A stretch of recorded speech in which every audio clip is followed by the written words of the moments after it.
Hi, this is Brandon from ThirstGym.com, and today we're talking about exercise called the Kettlebell Bottoms Up Turkish Get Up, or TGU. This is a great exercise for full body mobility and strength. We're also going to get a lot of shoulder stability out of this exercise. I really like this for athletes that need that shoulder stability.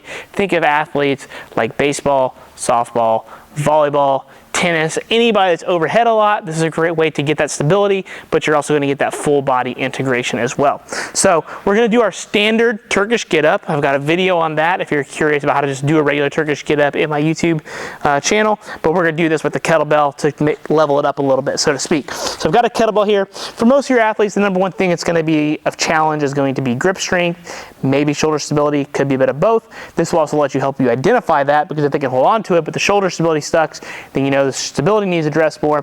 Where if the stability is not getting challenged that much, it's a grip thing, then we know we need stronger grip and forearms. So what you're going to do here, we're going to get in our regular Turkish Get Up position. So what that's going to be is whatever arm we're going to have the kettlebell in, that leg is up, other leg's out to the side. This far away hand is also out to the side. This is going to be the hand that I'm coming up to. What I'm going to do with the kettlebell is I'm going to turn it upside down like the name implies. I'm going to give it a good squeeze with my hand here. Ball is up. Number one coaching point you can give your athletes and your clients is to constantly look at this ball. As soon as we begin to look down, that weight's going to want to come down. Okay, so look at it the whole time while you're doing it. What I'm going to do is I'm going to try to get up to my left elbow. So I'm going to reach across, push through this leg, come up to left elbow. Brief pause. That's my first position here, my first stop. Next, we're going to come to my hand. So left hand or away hand from you comes up. Then what I'm going to do is I'm going to come up to my half TGU position. Hold this for a brief second. I'm going to take my left leg, knee to hand, keep looking at that kettlebell. This should put me in a half kneeling position. Then what I'm going to do, stand up strong, hold it here, and now everything is reverse. Reverse lunge back, hand, foot rotates, hand comes on the ground, leg comes through, butt goes on the floor, elbow, back down. Then I'm good to rinse and repeat. So I'll do it on the other side so you can see here. So again, my left side's doing the work, which is going to be a lot harder. I'm right-handed, so I know my stability is not as good on this side. Left hand's up, left knee's up, right leg's out, right hand's out. This is going to come across, always looking at the kettlebell here. So I'm going to come across to elbow, hand, hip thrust up. My right leg's going to come back, knee come towards my hand, stand tall, half kneeling position, stand all the way up. Now everything's in reverse.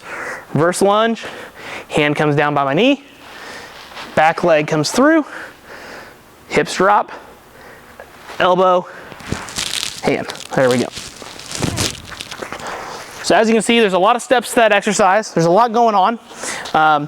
But you could tell I was having to squeeze that, control that. I can definitely feel it in my shoulders. My stabilizer's working pretty hard, and it's a good full body integration exercise.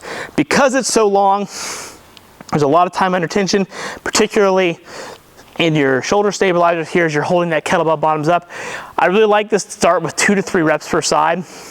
Maybe build my athletes up to 4, and I found that's about a good place I usually stop. If I'm doing a regular TGU, I'll do 5 on each side, because usually we're not having to worry about trying to balance that kettlebell. But because of that, you usually got to slow down, take your time, own your positions. It's going to be a little more time under tension on each rep, so shrink the reps up a little bit, and really anywhere 2 to 4 sets works great. I think this is great for in season, out of season, warm up, finisher. You can really apply this to about any kind of athlete or clientele. The main thing here versus the other one is that shoulder stability. So I give this a lot, like I said, to my athletes that have overhead shoulder demands, and that kind of lets us work on a lot of qualities at one time, particularly when we're in season. I don't have to worry about this making my athletes sore or anything. The biggest thing is it keeps them moving, feeling well, and we get that shoulder stability out of it. Got any questions? Let me know in the comment section below. Thanks. Have a great day.